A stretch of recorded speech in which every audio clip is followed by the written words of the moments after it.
السلام عليكم ورحمة الله وبركاته. معاكم سلوى المطيري. اليوم بتكلم عن موضوع مهم. مثل ما تدرون ان الطفلة لما تكون صغيرة طبعها نفس طبع اخوها الصغير، يعني لما يكونوا اطفال طبعهم نفس الشيء، يركضون مع بعض، يتهاوشون مع بعض، يطيحون، يلعبون كورة، المهم طبعهم نفس الشيء. لكن سبحان الله، من البنية تدش سن مراهقة طبعا لا، يختلف الموضوع. تبتدي البنية تعرف لبس الستر، تكن في البيت شوي. أما الولد طبعا يظل على طبعه، يطلع بالشارع يلعب. لكن البنية هذا يصبح لها أشياء تسلية لكن تختلف، يعني مثل الكمبيوتر، مثل المهم شغلات أخرى. يعني البنية تكن شوي. فإذا كبروا وصلوا سن يعني نقول 16 17، تبتدي يعني شو اسمه البنت طبعا كلش تختلف عن الرجل كطبعا، يعني اخوها اللي يكون كبرها او قريب من سنها كطبعا وكشكلا. فمثل ما انتم تعرفون لعب الكوره او لعب القاري او يصبح فيه يعني الانسان لما يلعب يطيح كثير، فتصبح ركبه مثلا سوداء او رجله ايده مثلا هذا الركبه مالته سوداء. اما البنت لا، يختلف، تصبح لا جسمها يعني يصبح لونها متناسق. فأنا حبيت أول شيء أوضح الموضوع هذا. الموضوع الثاني اللي ودي أتكلم فيه اللي قاعد يصير من شبابنا، يروحون المغرب أو يروحون دول عربية أخرى. طبعا في بنات يعني الله يستر عليهم، بنات هوا يأجرونهن، بعد ما يقضي ليلة معاها حمراء بعدها يعطيها فلوس، يقول لها يلا سبي بنات الكويت، قولي أم ركب سود، أو شو اسمه سبي بنات الخليج.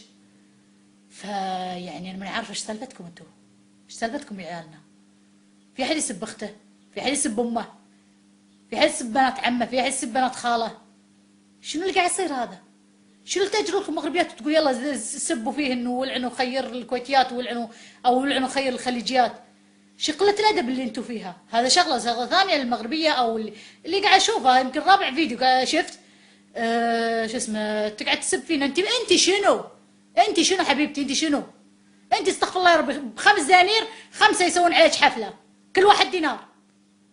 انت شنو؟ انت تدري شنو؟ استغفر الله، والله من استغفرك واتوب اليك. انت عندنا بالكويت نقول عنك خور، عندكم انتم كلمه مستنقع، المستنقع الماء الخائس. فانت استغفر الله عباره عن مستنقع. فيعني لا تتعدين على بنات الحمايل، اوكي حبيبتي؟ وهاللقب اللي حاطينه ام ركب سود انا ابي واحد من الشباب، اي واحد من الشباب يصور واحده كبيره عمرها بالعشرين ركبها سود. ما في لا تجيب لي طفله عمرها 5 سنين 6 سنين وتصورها وتقول ها كان ركب سود. لا، هاي طفله تتلعب وتطيح، لكن كبيره ما في شيء هذا. فلا تدعون علينا شيء وتزايدون بعد تستمرون بالغلط. شغله ثانيه، اذا استمريتوا على الوضع هذا والله العظيم شفت فيديو خامس اللي راح اسوي حمله كل البنات شو اسمه هذا اقولهم يصورون مغربي ولا يصور لا مو مغربي تركي ولا، ويقول شو اسمه يا ابو سروال وفالينا يا ابو اخلاق خايسه. يلا وحده بوحده عشان تعرفون ايش قاعد تسوون انتم. تشوهون سمعتنا الخليجات او يا الكويتيات، احنا بعد نعرف نشوه سمعتكم. احترموا نفسكم يا اخي، احترموا نفسكم. تعرفوا شلون تحترمون نفسكم؟ روح خيس هناك بديار المغرب وخيس بديار البرة، بس لا تعدي على بنات الناس. السلام عليكم ورحمة الله.